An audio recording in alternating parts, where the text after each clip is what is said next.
सुमिरन कर ले मेरे मना. So welcome everyone. You've made it to the end of the first leg of our long journey through the cultural history of ancient India.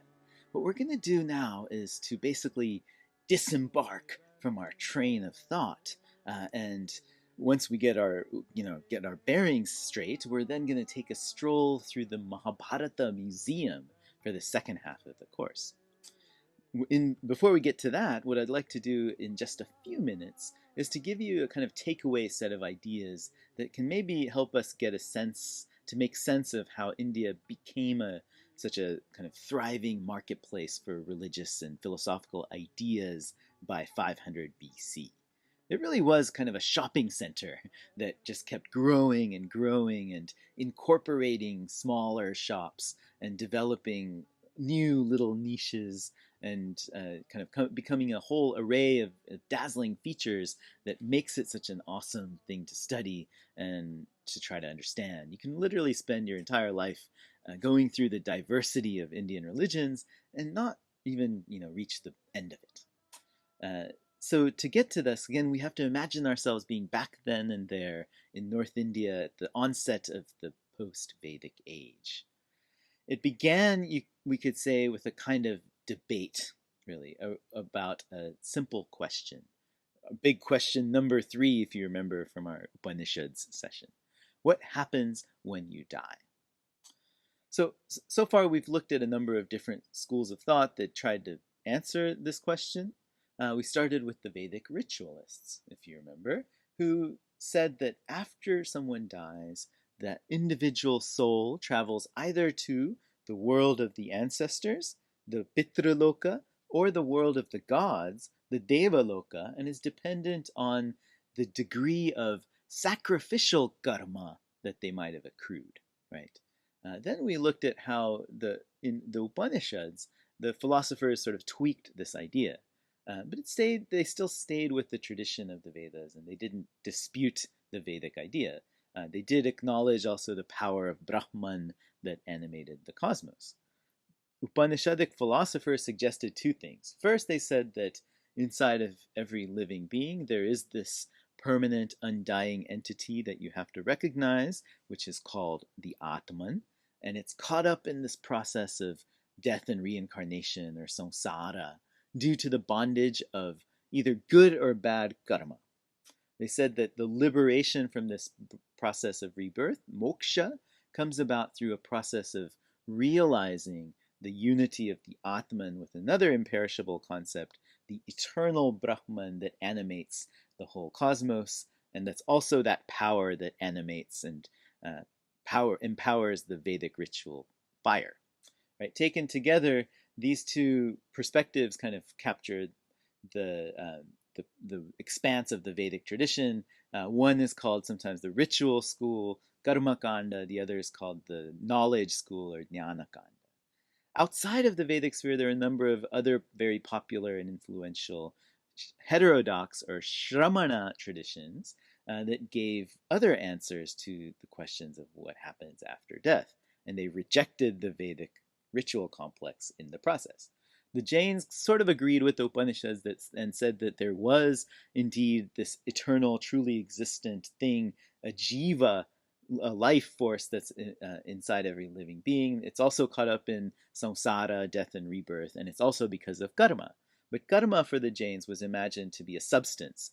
It was tiny dirt particles that were stuck to the jiva and kept it weighed down in the material world.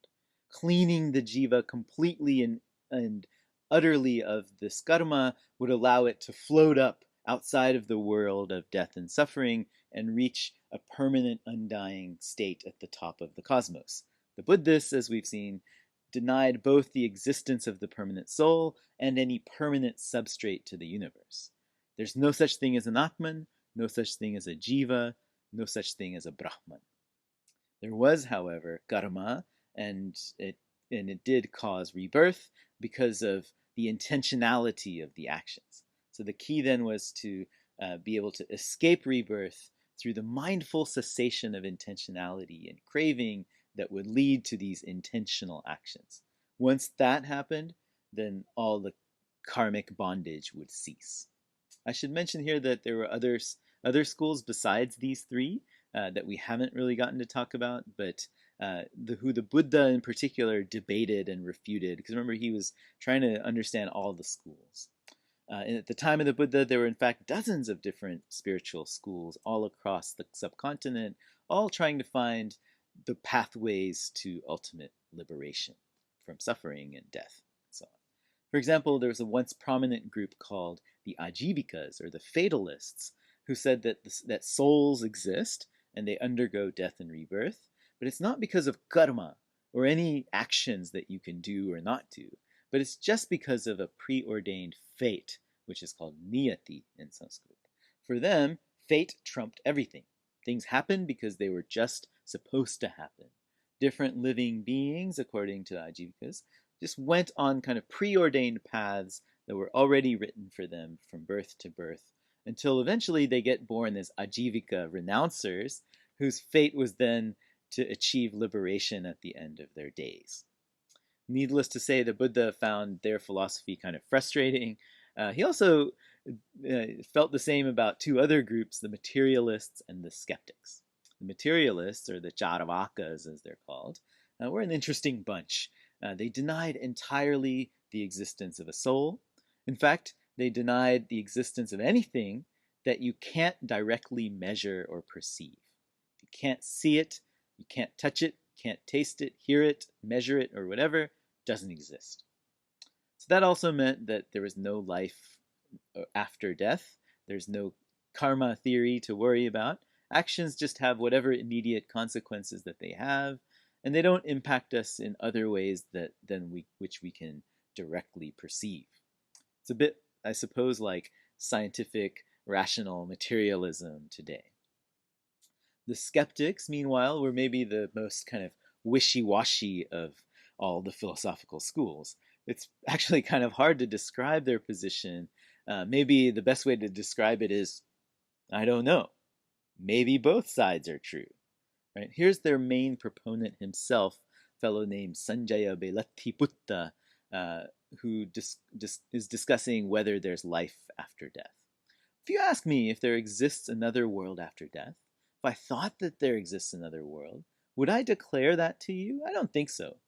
I don't think in that way. I don't think otherwise. I don't think not. I don't think not.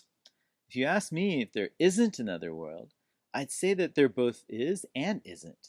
It neither is nor isn't.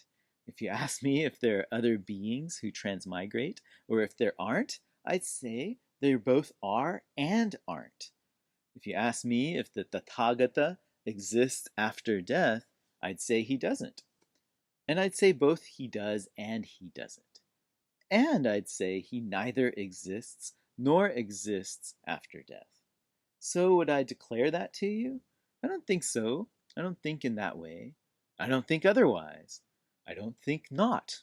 I don't think not. So, given all that, it's not surprising that the Buddhists called the skeptic theory to be a theory of eel wrigglers, basically people who are afraid to take any kind of position at all. So all in all, we can see that there was a massive spectrum of ideas on the topic of karma and death and rebirth in ancient India, leading to a kind of a very rich marketplace from which all kinds of practitioners could follow all kinds of different paths that would appeal to them. In the coming centuries in ancient India, it wouldn't grow less complicated, but in fact become more and more diverse. The cultures of personal devotional worship, temple rituals would start impacting the religious sphere even more. Yogic and tantric traditions would give it mystical and secretive dimensions. Now we've reached the end of this leg of the journey, but of course there's still so much further to go as we set to explore now a giant museum known as the Mahabharata in the second half of the course. So thank you very much. I really hope that you've enjoyed this part of the journey on the train of thought. It's been a real pleasure to have you on board.